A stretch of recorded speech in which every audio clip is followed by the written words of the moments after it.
हाथ को आया मुंह न लगा, सिर्फ इसे कहावत समझिए। ये अरविंद केजरीवाल की किस्मत का सार है। दरअसल एक दिन पहले की रात अरविंद केजरीवाल के घर पर खुशियों की रात थी। आम आदमी पार्टी के पहरेदार जमानों बाद चैन से सोए थे, क्योंकि राउज एवेन्यू कोर्ट ने अरविंद केजरीवाल को जमानत दे दी थी। मगर यह खुशी चंद घंटे की थी। आज सुबह सुबह केजरीवाल की जमानत के खिलाफ स्टे लगाने की अर्जी लेकर ईडी हाईकोर्ट पहुंच गई। हाईकोर्ट ने भी यह कह दिया कि जब तक हाईकोर्ट अपना फैसला नहीं सुना देता तब तक अरविंद केजरीवाल जेल में ही रहेंगे, यानी कि जमानत पर स्टे लगा दिया गया। हाईकोर्ट का फैसला पूरी आम आदमी पार्टी और अरविंद केजरीवाल को किसी झटके से कम नहीं था।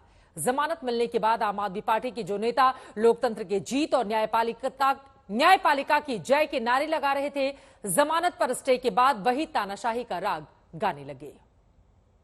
ट्रायल कोर्ट ने माना कि जो कुछ भी ईडी ने कोर्ट के सामने रखा उसके अंदर मुख्यमंत्री के खिलाफ कोई मामला नहीं बनता। ये कोर्ट ने माना तो आप ये कह सकते हैं कि पूरा का पूरा केस खत्म हो गया था। इसीलिए पैनिक में, उतावलेपन में, बौखलाहट में सुबह सुबह ईडी और केंद्र सरकार के सबसे बड़े वकील कोर्ट में गए। और मैं हैरान हूं कि जब तक कोर्ट का ऑर्डर नहीं आया था तभी हाई कोर्ट ने कैसे कह दिया कि उनकी जो जमानत है उसके ऊपर रोक लगा दी जाए। ये कभी सुनने वाली बात नहीं है, ये कभी सुना नहीं गया, कभी इस तरीके का कोई मामला सामने आया नहीं कि बिना ऑर्डर आए एक कोर्ट ने ऑर्डर के ऊपर स्टे लगा दिया। आप सभी को मेरा नमस्कार। इस अंचल से पहले मैं आपसे कुछ शेयर करना चाहूंगी। अभी कल ही आपके मुख्यमंत्री को बेल मिली। अभी सुबह ऑर्डर अपलोड होना था, ऑर्डर अपलोड नहीं हुआ और ईडी हाई कोर्ट पहुंच गई ऑर्डर को स्टे करवाने के लिए। इतना ये तो ऐसे हो गया Arvind Kejriwal is the most wanted terrorist of India. देश में तानाशाही इतनी हद पार कर रही है कि ईडी किसी को लिबर्टी भी नहीं देने के मुख्यमंत्री के अगेंस्ट वो स्टे के लिए चली जाती है। आम आदमी पार्टी चाहे जो कहे, मगर बीजेपी का कहना है कि अदालत और एजेंसियां दोनों अपना काम कर रही हैं और बीजेपी को दोनों पर पूरा विश्वास है।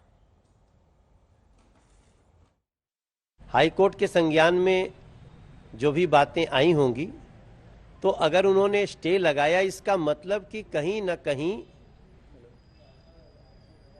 निचली अदालत के फैसले में कुछ कमी रह गई होगी।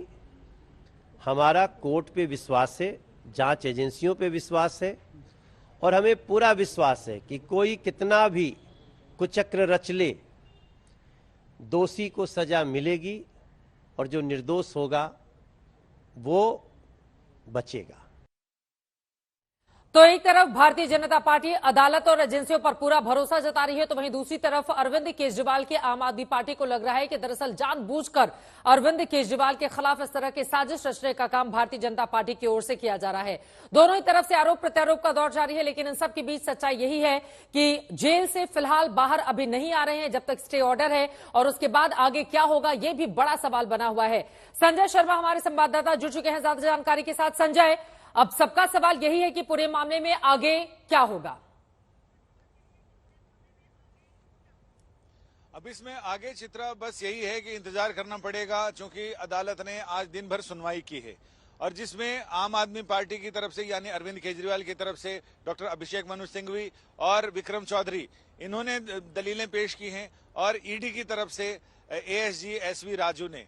एसवी राजू का ये कहना था कि निचली अदालत में उन्हें उनकी बातें नहीं सुनी गई और वो उन्हें जो भी दलीलें और तर्क पेश करने थे उसके लिए समय नहीं दिया गया, लेकिन आज जी भरकर उन्होंने अदालत को अपनी बातें सुनाई हैं। ऐसे में अब अदालत ने कह दिया है कि जब तक हाईकोर्ट का निर्णय नहीं आ जाता है तब तक निचली अदालत के जमानत के आदेश पर रोक रहेगी, यानी अरविंद केजरीवाल को अभी इंतजार करना पड़ेगा। आम आदमी पार्टी के लिए भी बस एक ही मूल मंत्र है, धैर्य धैर्य और धैर्य, यानी इंतजार इंतजार और इंतजार। इसके अलावा कुछ लोग ये भी कह रहे हैं कि ये सुप्रीम कोर्ट का दरवाजा तो खटखटा सकते हैं, लेकिन अभी आम आदमी पार्टी यानी अरविंद केजरीवाल इस मूड में, उनके लीगल टीम है वो ये कह रही है कि फिलहाल हम इंतजार करेंगे हाईकोर्ट के फैसले का हाई कोर्ट का फैसला क्या आता है फिर उस पर हम तय करेंगे। अगर हाई कोर्ट का फैसला हमारे मन मुताबिक नहीं आया तो हमें सुप्रीम कोर्ट का दरवाजा तो खटखटाना ही है। तो इंतजार कर लेने में आखिर हर्ज क्या है।